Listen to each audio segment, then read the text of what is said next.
तू कमजोर नहीं तू बलवान है, तू तेरे अंदर की अग्नि की मशाल को जिंदा रख।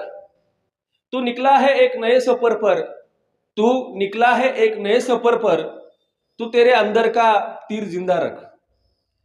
हर जा चाहे संसार में जब सब कुछ, लेकिन तू तेरे अंदर जीतने की एक उम्मीद जिंदा रख।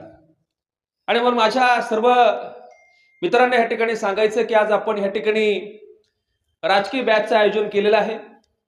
राजकीय क्षेत्रामध्ये ज्या लोकांना एक चांगल्या प्रकारचं काम करायचं आहे, एक चांगल्या प्रकारचं समाजाची सेवा करायची आहे, चांगल्या प्रकारचं करिअर करायचं आहे, त्या लोकांनी सर्वात प्रथम काय करायला पाहिजे ह्या गोष्टीचं आपण या ठिकाणी चिंतन आणि मनन करणार आहोत। आज आपण पाहिलं असेल की नगरपालिकेची निवडणूक होत आहे। अनेक लोक नगरसेवक पदासाठी उभे राहिलेले आहेत। अनेक लोक भाषण करत आहेत, काही लोकांना भाषण सुद्धा करता येत नाही। पण राजकीय क्षेत्रामधले निवडणूक जर तुम्हाला जिंकायची असेल तर त्याच्यामध्ये 90% जर कुठल्या गोष्टीला प्राधान्य असेल ते म्हणजे तुमचं भाषण आहे। त्या भाषणामध्ये एक 5 ते 6 मुद्दे असे असतात, जर तो उमेदवार ते 5 ते 6 मुद्दे बोलला तर ते 100% ती निवडणूक त्याने जिंकली। असे ते 5 ते 6 मुद्दे आहेत। मित्रांनो, आपण भाषण करतो, मुद्दे पण काढतो, पण आपण त्या क्षेत्रातील माणूस आपल्याकडे नसतो, तो क्षेत्रातील माणूस आपल्याला मुद्दे देत नाही। कोणीतरी आपल्याला सांगताना आपण बोलतो आणि म्हणून उमेदवाराच्या आणि राजकीय क्षेत्रातील माणसांच्या लक्षात आलं पाहिजे मी भाषण करतोय, पण मला एक चांगल्या प्रकारचं त्यातलं तज्ञ गायडन्स करणारा माणूस माझ्याकडे पाहिजे, त्याने मला ते मुद्दे दिले पाहिजे। हा विचार पहिल्यांदा मनामध्ये येणं गरजेचं आहे।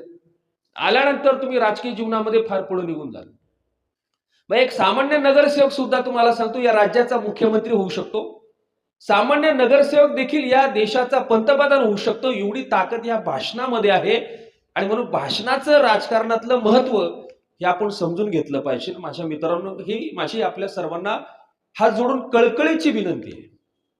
कारण ज्यावेळेस आपण नगरसेवक होतो, जिल्हा परिषदेला उभा राहतो, लाखो रुपये खर्च करतो, रात्रंदिवस आपण प्रचार करतो, जिल्हा परिषदेला निवडून येण्यासाठी 4-4, 5-5 वर्ष आपण मेहनत करतो, लोकांच्या पाया पडतो, कमरेचा अक्षरशः तुकडा पडून जातो, उन्हाताणामध्ये फिरतो, पाणी वेळेवरती मिळत नाही, जेवण वेळेवरती मिळत नाही।